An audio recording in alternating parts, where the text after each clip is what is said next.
오순절 성령 강림의 배경에 대해서, 오순절 성령 강림이 어떻게 해서 우리 가운데 임하게 됐는지 말씀을 나누고자 합니다. 오늘 오후에 순환도를 오는데 갑자기 소나기가 쏟아졌어요.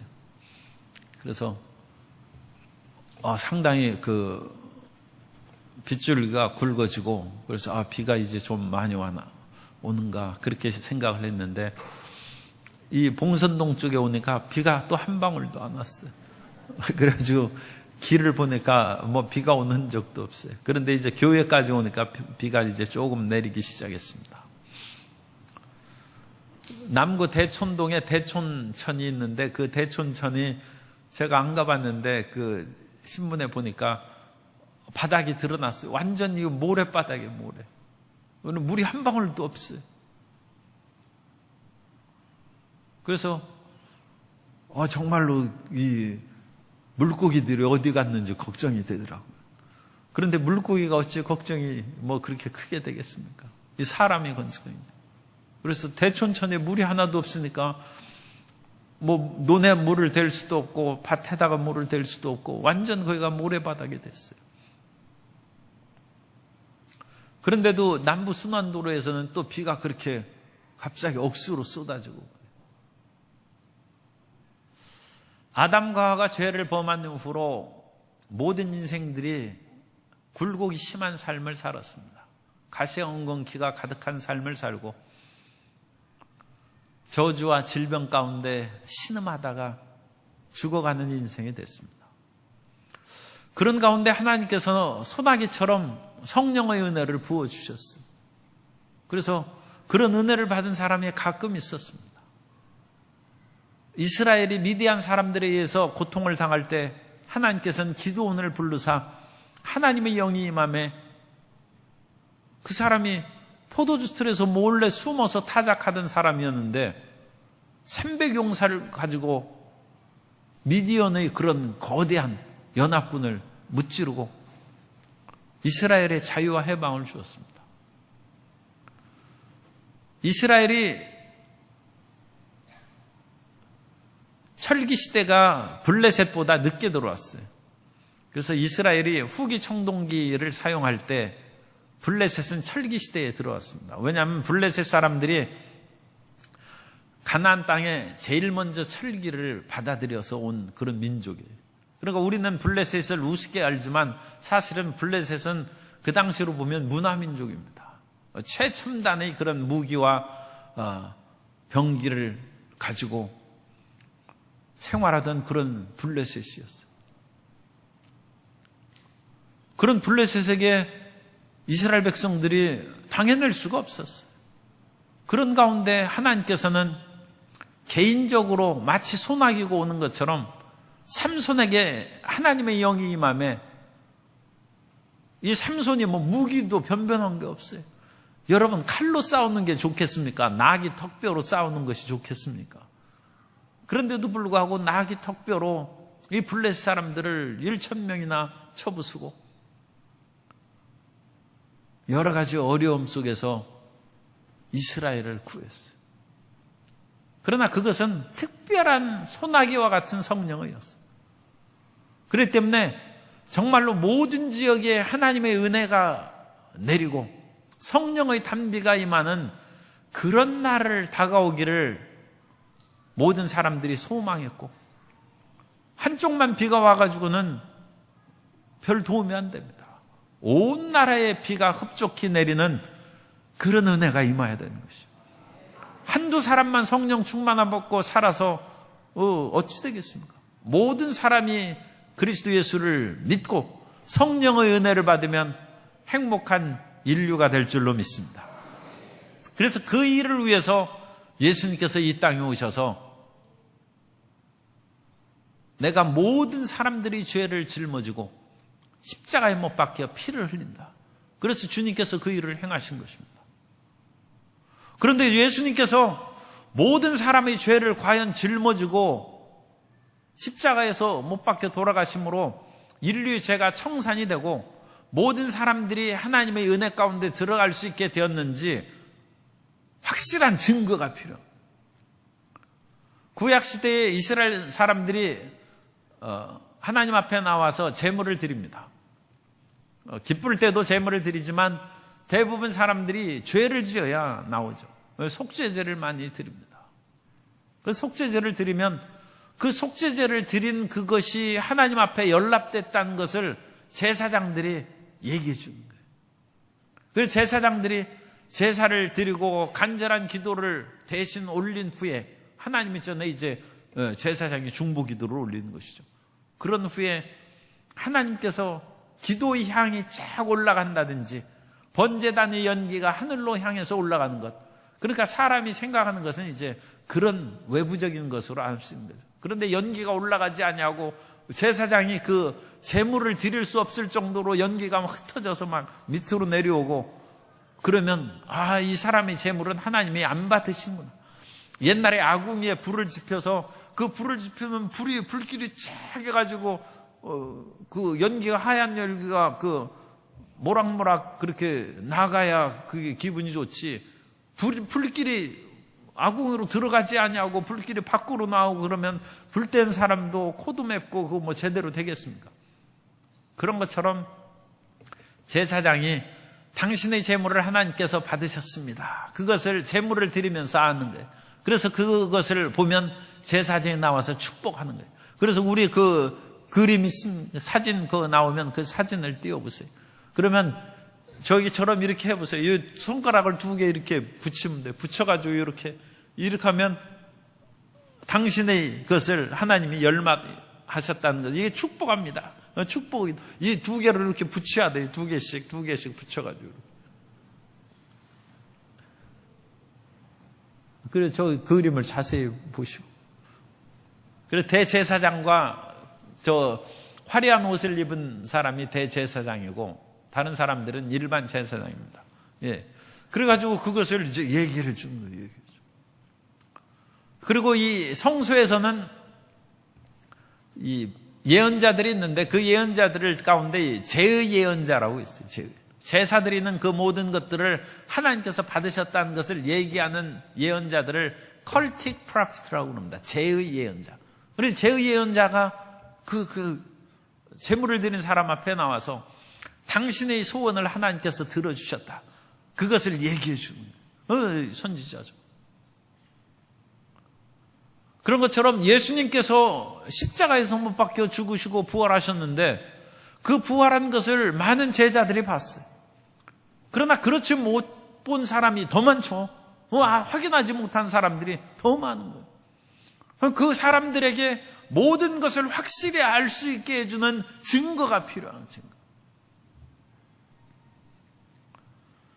예전에는 이제 자녀들이 군대 가면 군대 가서 돌아오는 사람들이 가끔 있어요. 거기 부적격자로 이렇게 해서. 그럼 다 신나가지고 그런데 뭐 그게 꼭 좋은 건지 안 좋은 건지. 요즘에 아버지가 또 그 장관이라도 하려면 군대 가야 되는 것이죠. 그런데 그 아들이 군대 제대로 간 것은 며칠 후에 아들이 입던 옷을 소포로 보내오는 거예요. 그럼 이제 소포를 보고 어머니는 눈물을 흘리지만 그래도 무사히 군대 이제 간 것으로 합격한 것을 이제 알 수가 있는 것이죠. 그리고 예수님께서는 내가 십자가에 못 박혀 죽고 부활한 후에 하나님 아버지께로 갔는데 하나님 아버지께로 가면 성령을 보내준다고 해요. 그러면 약속대로 너희를 위한 죄 사함과 구원의 모든 것을 완성한 것을 너희가 확신할 수 있다. 그래서 예수님께서 여러 번 말씀하셨어요. 요한복음 15장 26절에 보면 내가 아버지께로부터 너희에게 보혜사 곧 아버지께로부터 나오시는 진리의 성령이 오실 때 그가 나를 증언할 것이요. 요한복음 16장 7절에 그러나 내가 너희에게 실상을 말하노니 내가 떠나가는 것이 너희에게 유익이라. 내가 떠나가지 아니하면 보혜사가 너희에게로 오시지 아니할 것이요. 가면 내가 그를 너희에게로 보내리니. 그리고 예수님께서 하나님 아버지께로 가야 성령이 오신다는 거예요. 이 성령이라는 것은 구약시대에 임했던 그런 특별한 성령이 아니라 보편적인 성령, 모든 사람, 예수님을 믿는 사람이면 누구나 성령의 충만함을 받을 수 있다는 그 약속한 그 성령을 주님께서 보내신다는 것입니다. 예수님께서 이 지상에 거하실 때는 이와 같은 보편적인 성령 강림이 임하시지 않았습니다. 그 당시에도 성령께서 역사하시지 않은 건 아니죠. 성령께서는 성삼위일체 창조주 하나님이시기 때문에 창조 전부터 온 우주에 충만히 임하고 역사하셨습니다. 오늘 성령은 항상 거하시는 거예요. 그러나 우리 사람들에게 보편적으로 임하시는 성령은 예수님께서 영광을 받으신 후에 임하는 것입니다. 영광을 받으셨다는 것은 예수님께서 십자가에서 피를 흘리사 우리 죄를 대속하신 후에 부활하시고 승천하사 영광 받으신 것을 말합니다. 요한복음 7장 39절에 보면 이는 그를 믿는 자들이 받을 성령을 가리켜 말씀하신 것이라. 뱃속에서 생수의 강이 솟아오리라는 그 말씀에 받을 성령을 가리켜 말씀하신 것이라. 그러면서 예수께서 아직 영광을 받지 않으셨으므로 성령이 아직 그들에게 계시지 아니하시더라. 예수님께서 영광을 받지 않으셨다는 것은 예수님께서 아직 십자가의 그 모든 일을 이루시고 부활 승천하시지 않았기 때문에 성령이 아직 그들에게 계시지 않았다. 성령 충만함을 받지 못하게 됐다는 것입니다. 그러면 예수님께서 정말로 십자가의 모든 일을 이루시고 하나님 보좌 우편에 앉아 계시다면 당연히 우리에게 성령이 임해야 된다.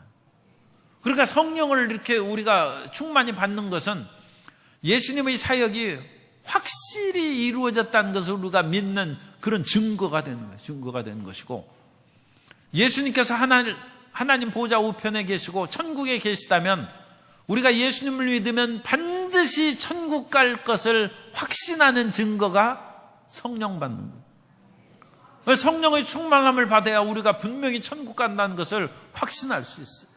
왜냐하면 예수님이 계신 곳에 우리도 가 있을 것이므로. 그죠? 그러므로 우리가 어떤 일이 있어도 예수님께서 약속하시고 하나님께서 약속하신 그 성령의 충만을 받아서 믿음에 들어가야 되고, 그 성령의 능력으로 또 이 세상을 이기면서 살아가야 될 줄로 믿습니다. 사도행전 2장 33절에서 우리가 아까 읽은 베드로는 분명히 이것을 말씀합니다. 하나님이 오른손으로 예수를 높이심에 그가 약속하신 성령을 아버지께 받아서 너희가 보고 듣는 이것을 부어주셨느니라. 오른손으로 예수를 높이심에, 예수님의 승기라고 그럽니다. 승기. 부활하시고 오르셔서 존귀하게 되시다. 승기. 하나님의 예수님을 높이심에 하나님께서 약속하신 성령을 부어주시고, 따라서 그 약속하신 성령을 받아서 베드로와 120명의 제자들이 방언을 말하고 하나님의 이름을 높이고 자기를 위협하는 수많은 유대인들 앞에서 담대히 예수님을 증거하고, 또 세계 각지에서 그 당시 흩어진 유대인들이, 디아스포라의 유대인들이 모였는데 그 사람들에게 예수님을 믿으라. 십자가에서 못 박히신 예수님을 믿기만 하면 너희도 죄 사함을 받고 약속하신 성령을 선물로 받는다는 것입니다. 그리고 성령을 선물로 받으면 하나님께서 이 모든 죽음에서 우리를 건지시고 죄에서 우리를 사하시고 저주에서 우리를 속량하셨은즉 흩어진 세계 어느 곳에 가서 살든지 예수 이름으로 승리할 수 있다는 것입니다. 그 위대한 역사죠. 좁은 지역에서는 호수물이나 그런 물들이 이렇게 올라가가지고 하늘로 올라가서 그 지역의 지형성 강으로 이렇게 내릴 수 있어요. 그런데 거대한 태평양에서 물이 하늘로 올라가면 이 태평양에서 그 수증기로 올라간 그 구름들이 온 세계에 비가 내리는, 온 세계, 온 천하에. 그런 것처럼 예수님께서 온 인류를 위하여 죽으심으로 주님께서 십자가 사역을 완성하시고, 주님께서 약속하신 대로 태평양에서 물이 올라가듯이 하나님의 전으로 올라가셨은즉 온 세계, 온 인류의 성령의 역사가 우리에게 임하게 된 것입니다. 그러므로 이 성령 강림의 배경은 굉장히 중요한 의미를 갖고 있는 거예요. 아, 예수님의 그 사역이 정말로 나를 위한 것뿐만 아니라 모든 사람들에게 임하는 것이고, 그것이 확실히 이루어진 증거고, 천국이 확실히 있다는 증거가 되고, 또한 우리가 성령 받으면 예수님과 더불어 그 영원한 영생의 복을 우리가 누릴 것을 우리가 확신하게 되는 것입니다. 이와 같이 두 번째, 우리는 구원의 확증으로 오시는 성령님을 우리가 분명히 믿어야 됩니다. 그래서 오순절에 마가다락방에서 120명의 제자들이 성령의 충만함을 받았을 때, 그 전에도 예수님을, 그 120명의 제자들이 예수님을 믿고 있어요. 예수님을 믿으면 구원받습니다. 그죠? 사람이 누구든지 예수 그리스도를 믿으면, 예수님을 십자가에서 나를 위하여 죽으시고 부활한 것을 마음으로 믿어 의로 입으로 시인하여 구원에 이르는 것입니다. 그리고 예수님께서 제자들을 짝지어서 보내면서 내 이름으로 귀신을 쫓고 천국이 가까웠다 복음을 증거하라고 하고, 그 사실을 행하고 제자들이 돌아왔을 때 그 제자들이 주여 주의 이름으로 귀신들이 항복하다이다 하네, 예수님께서 귀신들이 항복하는 것으로 인하여 기뻐하지 말고 너희 이름이 하늘의 생명책에 기록된 것으로 인하여 기뻐하라고 했습니다. 예수님의 제자들이 구원받았죠. 그런데 예수님의 제자들에게 성령을 받으라고 주님께서 거듭거듭 말씀하시고, 아버지 약속하신 성령을 받기까지 예루살렘을 떠나지 말라고 하셨습니다. 그렇다면 성령이 임하신 것은 구원받은 그것을 우리에게 가르쳐주는 그런 정도가 아니에요. 성령을 받음으로써 우리는 더 능력 있고 새로운 삶을 살아갈 수 있다는 것을 주님께서 가르쳐 주신 것입니다. 그러므로 단순히 예수님 믿고 구원받고 천국 가는 것으로 신앙생활을 끝내면 안 돼요. 우리 순복음교회에서는 항상 성령 충만함을 받으라고 하는 것은 다른 교회의 성령 충만함을 강조하지 않는 그런 교회가 구원 못 받았다는 그런 뜻이 아니에요. 그런 사람들도 다 예수님 믿으면 구원 받습니다. 하나님의 보내신 하나님의 아들 그리스도 예수를 믿으면 구원 받습니다. 하나님 아들과 이제 주는 그리스도시요 살아계신 하나님의 아들이니이다. 베드로가 이 신앙 고백을 하고 그 신앙 고백 위에 교회를 세운다고 말씀하였으므로, 그 신앙 고백을 하는 사람, 우리 한 사람 한 사람이 교회의 하나의 벽돌에, 그래서 우리 모든 사람들이 모여서 교회를 이루게 되는 줄 믿습니다. 주는 그리스도시요 살아계신 하나님의 아들을 믿으면 구원받는 거예요. 구원. 그런데 주님께서 성령을 받으라고 하는 성령.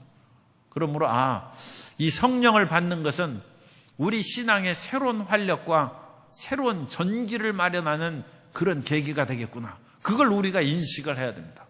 그러므로 우리는 예수님 믿고 천국 가는 그것이 불안정해서 성령 받는 것이 아니라 예수님을 믿었음에도 불구하고 이 세상에서 그리스도 예수의 영광을 드러내고 세상의 모든 어두움과 흑암의 세력을 물리치지 못하는 그런 일이 있을 때 성령의 권능을 받으면 귀신을 쫓아내고 병든 자를 고치고 하나님의 나라를 확장하는 위대한 일을 수행하게 될 줄로 믿습니다. 우리가 사도 바울이 다메섹 도상에서 예수님을 믿었을 때, 예수님을 만났을 때 예수님을 이미 믿는 그 사실을 확인할 수 있습니다. 다메섹의 그 지역으로 가면서 거기에 있는 예수님을 믿는 사람들을 사울이, 이제 바울 이전의 이름이 사울이죠. 그래서 사울이 붙잡아다가 이제 가두려고 그와 같이 가는데 부활하신 예수님께서 나타나셨어요. 그래서 엎드러져 들음에 사울아 사울아 내가 어찌 나를 핍박하느냐. 주님의 음성을 들었어요. 그리고 나서 사울이 이제 일어나 보니까 눈이 안 보여요. 눈이 안 보여. 그래서 사람들이 손에 이끌려서 직가라는 곳에 있다가 거기에서 이 아나니아의 그런 안수를 받고 눈에 비늘 같은 것이 벗겨져서 성령 충만을 받는데, 그 일이 이루어지기 이전에 아나니아의 기도를 받고 성령 충만함을 받기 전에 사울이 부활하신 예수님을 만나서 부활하신 예수님을 그리스도요, 살아계신 하나님으로, 주님으로 영접한 그 사실을 우리가 성경에서 확인할 수 있습니다. 사도행전 22장, 이 사도 바울이 처음 그 다메섹 도상에서 예수님을 만난 것은 사도행전 9장입니다. 9장인데 22장에서 또 사도 바울이 그것을 간증하는데, 사도행전 22장 10절에 보면, 내가 이르되 주님 무엇을 하리이까? 주께서 이르시되 일어나 다메섹으로 들어가라. 내가 해야 할 모든 것을 거기서 누가 이르리라 하시거늘. 이미 사도 바울은 주님 무엇을 하리이까? 예수님께 묻는 거예요. 예수님을 주님으로 고백하고 주님 무엇을 하리이까? 그때 예수님께서 내가 나를 믿고 구원받으라, 그 말씀을 하신 것이 아니라 일어나 다메섹으로 들어가라. 내가 해야 할 모든 것을 거기서 누가 이르리라. 사도 바울에게 사명을 주는 그 일로 여기에서 말씀하신 거예요. 사도 바울이 단순히 부활하신 예수님 믿고 구원받는 것으로 끝나는 일로 이 지금 사건이 생긴 것이 아닙니다. 그것은 부활하신 예수님을 안 만났다 할지라도 다른 사람의 전도를 받고 믿고 그렇게 구원받고 그럴 수도 있어요.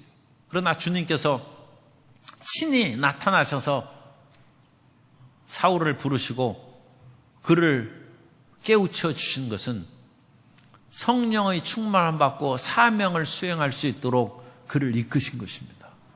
그래서 사도 바울이 안수를 받고 이제 성령의 기름 부음을 받는데, 사도행전 9장 17절에 보면 아나니아가 떠나 그 집에 들어가서 그에게 안수하여 이르되, 형제 사울아, 주 곧 내가 오는 길에서 나타나셨던 예수께서 나를 보내어 너로 다시 보게 하시고 성령으로 충만하게 하신다니. 예수님께서 아나니아를 통해서 안수를 받고 성령의 충만함을 받게 하신 것은 사도 바울이 그 기간 동안 내가 무슨 일로 이런 일을 당했는가, 그리고 예수님께서 나에게 이와 같이 나타나신 그 이유는 어디에 있는가, 그것을 깊이 생각하고 기도하면서 사명을 받게 하기 위한 것입니다. 사람은 내가 무엇을 위해서 살아가는지 그것을 알아야 돼요. 사람은 그냥 놔둬도 삽니다. 사람은 그냥 밥 먹고 사는 것은 본능적으로 다 해서 밥 먹고 살죠. 그러나 내가 무엇을 위해서 살아야 되는가, 그것은 누구나 아는 것은 아닙니다. 내가 무엇을 위해서 살아가야 하는가, 그것은 성령님께서 가르쳐줍니다. 그리고 내가 무엇을 위해서 살아야 하는 것을 알았을지라도 그것을 이행할 수 있는 힘과 능력이 어디에 온가, 그것을 수행할 수 있는 지혜가 어디에 생기는가, 성령님께서 주신 것입니다. 그러므로 사울을 아나니아가 만나서 사명을 깨닫게 하시고 성령의 충만함을 주신 것은 그 길을 인도하신 것입니다.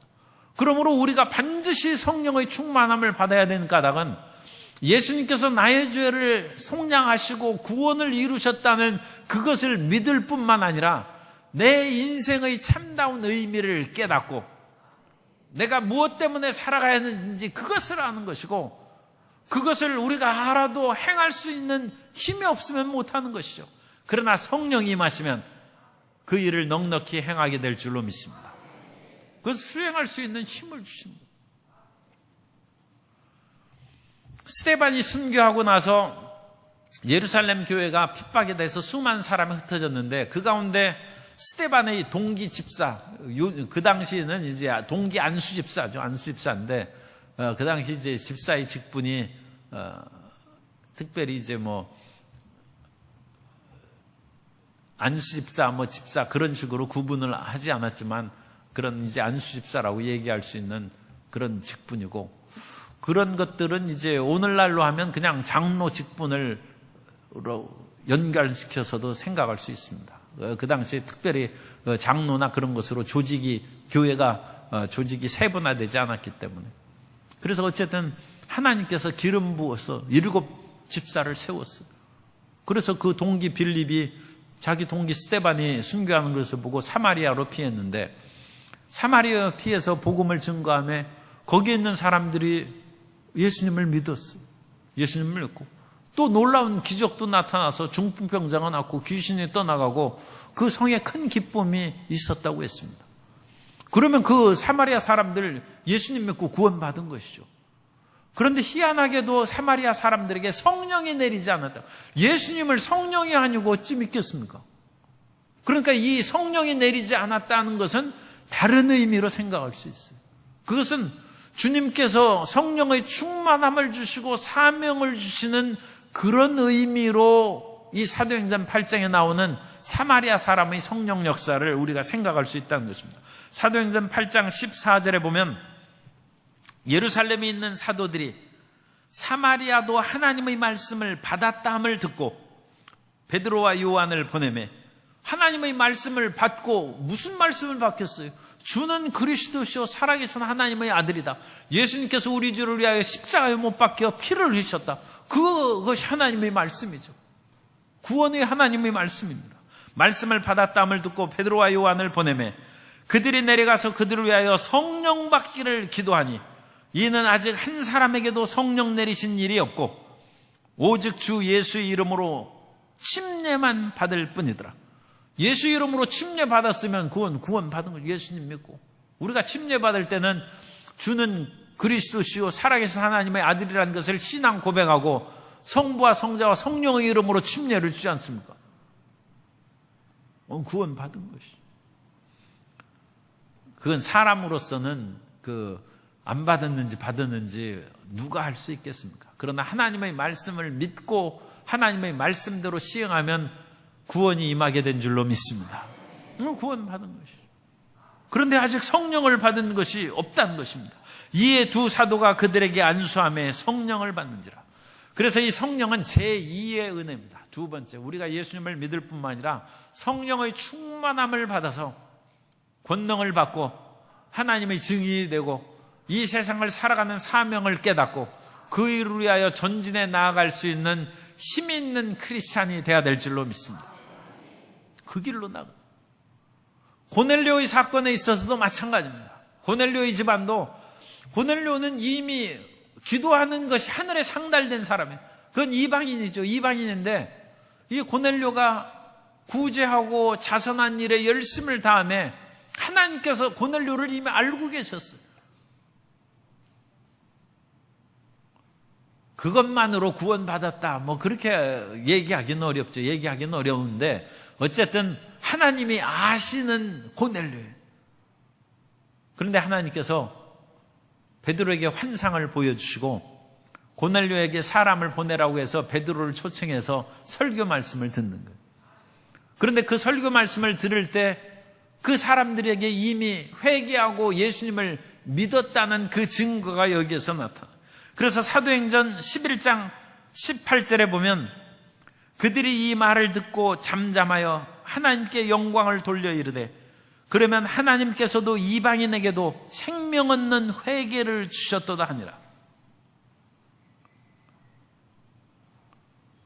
사도행전 11장에서 이제 베드로가 예루살렘 교회에 와서 보고할 때 예루살렘 교회에 있는 그런 지도자들이 지금 한 말씀입니다.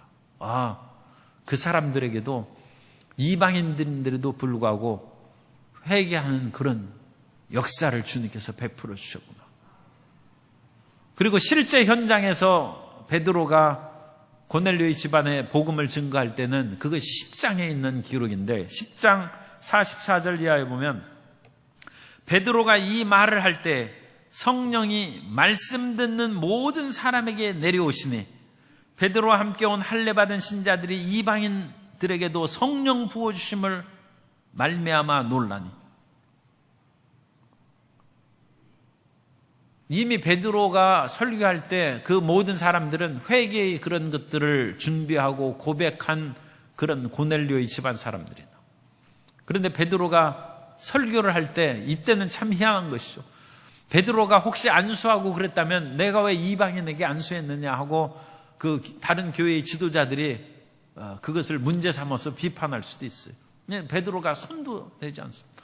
그런데 베드로가 단지 예수 그리스도를 믿고 회개하면 하나님의 구원을 받으리라. 그 말씀을 증거했겠죠. 그런데 그들에게 성령이 임하는 것이 어떻게 보입니까? 그러니까 성령이 임하는 것이 보이지는 않죠. 사도행전 2장에 나오는 성령이 임할 때는 불의 혀같이 갈라지는 것이 각 사람의 머리 위에 임하는 것이 보였다고 했어요. 그러나 대부분은 성령이 다른 사람 성령 받는 걸 우리가 볼 수 없어요. 볼 수 없습니다. 그런데 여기에서 성령이 그들에게 임하는 것이 각 사람들이 알 수 있었다는 것은 고넬료의 집안 사람들이 방언을 말했을 것이다. 그것이 거의 틀림없는 그런 해석입니다. 그리고 이 사람들이 베드로의 설교가 끝나지도 않은데 설교를 듣는 중에 하나님을 찬양하고 방언으로 얘기하고 그러는데 이 하나님께서 역사하시는 것을. 그래서 베드로와 함께 온 사람들이 이방인에게도 성령 부어주심을 보고 놀랐다고 했어요. 1907년 민족이 비탄 가운데 빠져 있고 일제히 그런 그 위협이 시시각각으로 다가올 때 평양에서 대부흥운동을 할 때 그때 사람들이 회개하고 하나님을 찬양하고 그럴 때 놀라운 성령의 역사가 임하였습니다. 그래서 통에 자복하고 모든 사람들이 그야말로 꼬꾸러지는 그런 역사가 일어났어요. 성령이 부어주는 것이 보이는 것이죠. 물론 그때 방언을 분명하게 얘기했다는 그런 증언을 뚜렷하게 하지는 않습니다. 그러나 어쨌든 간에 모든 사람들이 회개하고 온전히 예수님을 믿는 것이 보이는 것이죠. 오늘 고넬료의 집안에서 성령 부어주심을 보고 그것을 인하여 베드로가 이 사람들에게도 침례를 우리가 당연히 줄 수 있다 해서 침례를 주었다는 것입니다. 오늘 우리 모든 삶 가운데는 예수님 믿고 구원받고 이 세상에서 예수 믿는 사람으로 살아가는 것으로 충분하지 않습니다. 예수님을 믿었은즉 나는 천국에 간다는 그러한 믿음만을 가지고 사는 것이 충분하지 않습니다. 우리 모든 사람들은 성령의 충만함을 받아야 됩니다. 성령의 충만함을 받아서 이 땅에서 내게 성령을 부어주심으로 하나님의 자녀가 되게 하셔 무엇을 나에게 하시기를 원하는가? 그러니까 인생을 그러니까 우리가 처음부터 그렇게 살기는 참 어려우니까 한 30까지는 열심히 공부해야죠. 그래가지고 한 가정을 이룩하고 실력을 닦고 기술을 연마하고 그래서 살아갈 수 있는 그 길로 배우는 시대예요. 그래서 30부터 이제 한 60살까지는 가정을 세우고 가정을 위해서 일하는 거죠. 일하는 시대예요. 물론 가정을 위해서도 일하지만 직장과 나라와 민족을 위해서도 일하는 것이죠. 그 열심히 사는 거예요. 30년씩 잡았으니까 우리는 최소한 90은 살아야 되겠어요. 그러면 60부터 90까지는 우리가 생각해야 돼.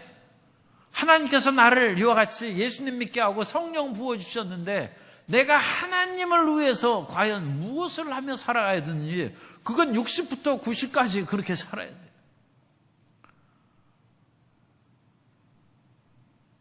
모세는 40년씩 그렇게 잡았어요. 처음 40년 동안은 학술과 무용이 그야말로 뛰어난 그런 왕자로서의 삶이었고 40부터 80까지는 그냥 결혼해가지고 양치면서 쫓겨난 그 인생으로 살았고 80부터는 120살까지 하나님을 위해서 모세가 살았습니다. 우리도 마찬가지예요. 여러분들도 120까지 살기 위해서는 40년씩 끊으면 되고 조금 그러면 너무 무리하다 싶으면 30년씩 그냥 잡아가지고 아니 우리가 30부터 60까지는 대부분의 사람들이 직장 생활하고 돈 벌고 그렇게 해서 가족을 위해서 살고 또 공무원은 나라를 위해서 물론 우리가 월급 받고 우리 자신을 위해서 살지만 공무원은 그래도 나라를 위한 훌륭한 일꾼이죠. 나라를 위해서 사는 거예요. 그러면 나라를 위해서 30년 동안 60까지 살았으면 하늘나라 공무원으로 60부터 90까지는 주님께서 원하시는 것이 무엇인가? 그것을 위해서 살아요. 물론 30부터 60까지 가장 힘있고 지혜도 명철도 좋을 때 그때 이제 하나님이 원하신 일을 행하면 최상이죠. 그러나 하나님께서는 너무 그것까지는 우리에게 요구하시지 않을 수 있어요. 그리고 우리가 그렇게 안 한다 할지라도 성령님을 철저히 인정하고 환영하고 모셔드리고 의지하면 모세도 80부터 120까지 그렇게 사역을 했으니까 우리도 60부터 90까지 100살까지 하죠. 그냥 60부터 100살까지 그렇게 주님을 위해서. 그런데 주님을 위해서 살아가는 그 마음의 결단과 사명감과 나아갈 길을 성령이 주신다. 그래서 성령을 받아야 된다는 거예요. 우리가 30살, 40 될 때 승진시켜달라고 성령 받고, 물론 옛날에는 다 그랬어요. 옛날에 아프고 그러면 병원, 오늘날에는 정말로 의료보험 제도가 너무 잘 돼 있죠. 근데 옛날에는 아프면 그냥 보따리 싸가지고 기도원에 가서 살려달라고 기도하는 거예요. 왜 성령 충만함을 받습니까? 살려달라고 성령 충만함을 받는 거예요. 옛날에 교회에 와서 아픈 사람 보면 당신 병원에서 돈도 많이 들고 못 고친다고 하니까 기도원에서 죽기 살기로 금식하면 성령 받으면 하나님께서 치료해 주신다. 그래서 성령 충만함을 주옵소서 부르짖어 기도하다 보면 병도 낫는 거예요. 그런데 이제는 우리가 병도 낫고 승진도 할 뿐만 아니라 본질적인 것을 하는, 본질적으로 하나님이 왜 나를 이 세상에 보내셨는가? 하나님께서 왜 이제까지 나를 이러한 지위에서 이와 같은 삶의 여건 속에서 살아가게 하셨는가? 그러면 내가 마지막 남은 인생을 주님을 위해서 어떻게 살 것인가? 어릴 때는 나를 위해서 살고 커서는 가족을 위해서 살았는데 마지막에 우리가 하나님을 위해서 살아가는 그 시간을 우리가 설정해야 되잖아요. 그것을 위해서 성령이 오신다는 거예요. 그러므로 지금 구원을 위해서 역사하시는 그런 성령이 아니라 우리에게 사명을 주고 하나님 나라를 확장하는 데 있어서 필요한 성령을 주신 그것을 지금 말씀드립니다. 예수님 믿으면 구원 받는 거예요. 그리고 예수님 믿으면 천국 가는 것입니다. 그럼 그것으로 끝났습니까? 그게 아니라는 거예요. 성령 받아서 하나님이 나를 위해서 어디에서 나를 사용하시고 무엇을 위해서 나를 부르셨는지 그걸 알자는 것입니다. 그래서 세 번째, 우리는 어찌됐든지 우리가 성령의 충만함을 받아야 되는데 성령 충만함을 받으려면 죄를 회개해야 됩니다. 성령은 The Holy Spirit 아닙니까? 거룩한 영이니까 죄가 있으면 성령이 못 오죠. 그래서 우리가 죄를 회개해야 되는데 그건 예수님 앞에 우리가 죄사함을 받아서 구원함을 받았으니까 성령의 충만함을 받기 위해서는 우리에게 생각나는 모든 죄를 우리가 주님 앞에 나와서 우리 죄를 자백하면 저는 밉보시고 의로우사 우리 죄를 사하시고 모든 불의에서 우리를 깨끗하게 하신다는 것입니다. 그래서 회개하는 것은 성령 받는 데 있어서 가장 첫 번째요 근본적인 우리 마음 자세입니다. 우리 그 죄악의 모든 것을 떨쳐버리고 그 다음에 성령의 충만함을 받으면 성령을 사모해야 돼요. 성령님과 더불어 내가 동행하고 함께 있기를 원합니다. 그래서 성령을 사모하고 그리워하는 마음을 가져야 성령이 충만하게 우리에게 임할 줄 믿습니다. 요즘 젊은 사람들은 휴대폰을 상당히 사랑하는 것 같아요. 그래서 휴대폰을 맨날 들고 다니고 길거리에서도 휴대폰 보면서 그렇게 다녀요. 그래가지고 휴대폰을 얼마나 사랑하고 있는지 제가 사람을 분석을 했어요. 그래서 휴대폰을 제일 사랑하는 사람은 제가 문자나 카톡을 보내면 즉시 응답하는 사람. 그래가지고 무슨 일이 있을 때 제가 문자 보내지 않습니까? 그럼 그거 땡 하자마자 응답이 쫙 오는 거예요. 그 사람은 휴대폰하고 사는 사람이에요. 어찌 그렇게 내가 깜짝 놀란다니까요. 그런데 휴대폰이 있긴 있는데 좀 멀리하는 사람은 반나절이 지나도 응답이 없어요. 그래서 제가 카톡으로 보내서 소식이 없으니까 할 수 없이 같은 내용을 문자로 또 보내고, 그래도 답답한 사람이 샘 판다고 할 수 없이 또 전화를 또 하는 거예요. 심지어 어떤 사람은 하루 지나서야 응답을. 그리고 우리 성도님들이 휴대폰을 이제 다 가지고 다니시지 않습니까? 그런데 가끔 예배 드릴 때 그 휴대폰을 안 꺼가지고 큰 소리로 벨소리가 나는 사람이 있어요. 그리고 그분은 그 벨소리를 어찌나 크게 해놨는지 최대로 또 크게 해놨어요. 그런데 그게 놀라운 것은 벨소리가 나는데도 불구하고 그것을 안 받는다는 거예요. 그래가지고 왜 안 받는지 제가 연구해봤어요. 남의 휴대폰인 줄 아는 거예요. 그래가지고 그분도 이렇게 보면 내가 이렇게 해서 벨소리가 나는 것을 이렇게 보지 않습니까? 그럼 바로 옆에서 나는데 그분은 딴 데 이렇게 보고 그래.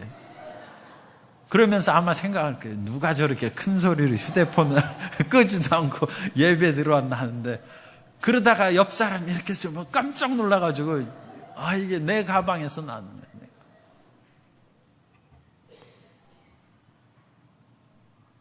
그런데 성령님을 그렇게 멀리 해가지고는 안 돼.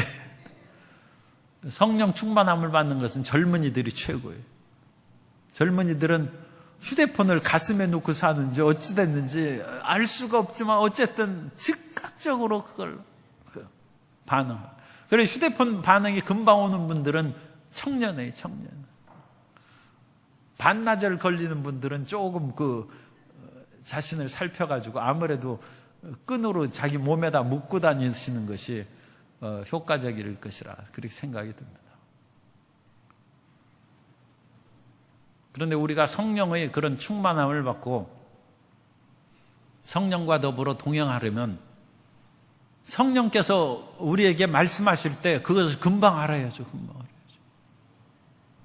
휴대폰 그것은 아는데, 그러니까 휴대폰을 모르는 사람은 조금 이해를 해 주실 수도 있어요. 그런데 휴대폰은 금방 알면서도 성령께서 우리 마음 가운데 말씀하신 것을 조금도 깨닫지 못하고 한 번 얘기하고 두 번 얘기하고 온갖 방법으로 얘기하고 우리 마음 가운데 세미한 음성으로 얘기하고 가정의 그런 일들로 깨우쳐주고 몸의 질병으로 하나님께서 깨우쳐주고 온갖 방법을 해야 겨우 나한테 전화가 왔구나 그걸 아는 것처럼, 그때야 하나님의 그런 뜻을 깨달으면 그건 굉장히 고생스러운 인생을 사는 것이죠. 성령에 민감하고 성령의 충만함을 받게 되시기를 바랍니다. 그렇게 해야 하나님께서 우리에게 원하시는 그 길로 올바르게 나아갈 수 있습니다.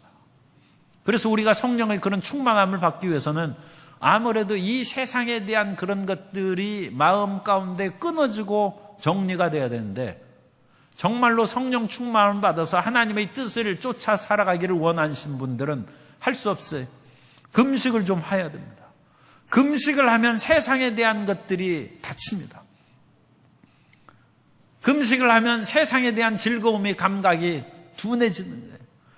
세상에 대한 감각이 둔해지면 영의 세계가 열리는 것입니다. 성령의 소욕과 육신의 소욕은 서로 간에 배치되는 거예요. 성령의 소욕이 충만하면 육신의 소욕은 물러가는 것이고, 육신의 소욕이 가득한 사람은 성령께서 말씀하셔도 그것을 받아들이지도 못하고 깨닫지도 못하고 또 알아도 육신의 소욕에 끌려가기 때문에 성령을 거스리는 잘못을 범할 수 있어요. 그러므로 우리가 정말로 성령의 충만함을 받기 위해서는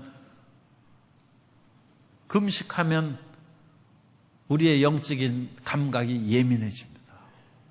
사도 바울도 사울이 했을 때 아나니아에게 안수받을 때 금식했어요. 금식하고 아나니아에게 안수받고 성령의 충만함을 받은 후에 음식을 먹고 강건하게 되었다. 성경에 그렇게 나옵니다. 그러니까 사울은 다메섹 도상에서 예수님을 만난 후에 아나니아에게 안수받을 때까지 금식한 거예요. 금식하고. 그래야 성령 충만함을 받습니다. 그래서 성령 충만함을 받아야 우리의 갈 길이 활짝 열립니다. 활짝 열리고. 그리고 안수를 이제 우리 교역자들 또 제가 많이 하지 않습니까? 우리 순복음교회는 성경대로 안수를 항상 많이 합니다. 그런데 안수할 때 물론 안수하는 분들이 그야말로 예수님처럼 강한 능력으로 즉시해서 문제를 해결해 주는 그런 일이 있으면 참 얼마나 좋겠습니까? 그런데 그렇게 안 되는 경우가 종종 많이 있어요. 그런데 안수 받을 때에도 금식하고 오셔서 안수 받으면 잘 됩니다. 그래서 기도로 준비하고 금식으로 준비하고, 우리는 안수하면서 하늘의 불을 이렇게 전달하는 것인데, 하늘의 불이 그야말로 우리 안수할 때 불길이 임하죠. 불길이 막. 참 그런 얘기 하기는 그런데, 우리가 막 기도하면서 하늘에 손을 흔들고 그러면 이 횃불처럼 손이 불길에 타는 것처럼 그런 것을 느낄 때가 있어요. 그러면 이렇게 해서 불로 점화시키는 것이죠. 그런데 불로 점화시켜도 불이 안 붙어요. 왜냐하면 너무 젖은 장작처럼 돼가지고 불이 안 붙는 거예요. 그런데 금식하면 마른 장작이 되는 거예요. 마른 장작이 되면 작은 불길도 확 붙어서 우리가 성령의 충만함을 받게 될 줄로 믿습니다. 예수님께서 십자가에 못 박혀 피를 흘리시고 우리 모든 죄를 청산하셨습니다. 그리고 그 모든 확실한 증거로 부활하시고 승천하셔서 약속하신 성령을 우리에게 보내주셨습니다. 그러므로 우리가 성령의 충만함을 받으면 죄사함의 확신을 받을 수 있어요. 성령의 충만함을 받으면 내가 분명히 천국 가서 이제 하나님 보좌 우편에 예수님과 함께 있겠다는 것을 확신할 수 있어요. 뿐만 아니라 우리가 성령의 충만을 받으면 내가 단순히 구원받는 것으로 그치지 아니하고 이 세상을 성령과 더불어 동행하면서 능력 있는 삶을 살아갈 수 있다는 거예요. 그래서 성령의 충만함을 받으면 사도행전 1장 8절에는 우리가 능력받아서 가장 해야 될 큰 일이 권능을 받아서 예루살렘과 온 유대와 사마리아와 땅끝까지 이르러 내 증인이 되는 거예요. 복음 증거하는 것을 그 가장 예수님이 기뻐하시고 그 일을 위하여 십자가에서 못 박히셨지 않습니까? 그러니까 그것을 얘기하는 것이고, 우리가 그 복음 증거하는 것뿐만 아니라 이 세상에서도 머리 되고 위에 있고 하나님의 나라를 확장하는 귀한 일꾼으로 쓰임받게 될 줄로 믿습니다. 삶의 무의미와 허물을 극복하고 이 세상에서 세상의 직업이 없어도 하나님의 직업을 가진 사람으로 60부터 100까지 그렇게 살아갈 수 있는 새로운 길이 열리는 것입니다. 그러므로 우리 모든 성도님들이 이 밤에 성령의 충만함을 받고 죄 충만함을 받아서 그 위대한 길로 전진해 나아가게 되시기를 주님 이름으로 축복합니다.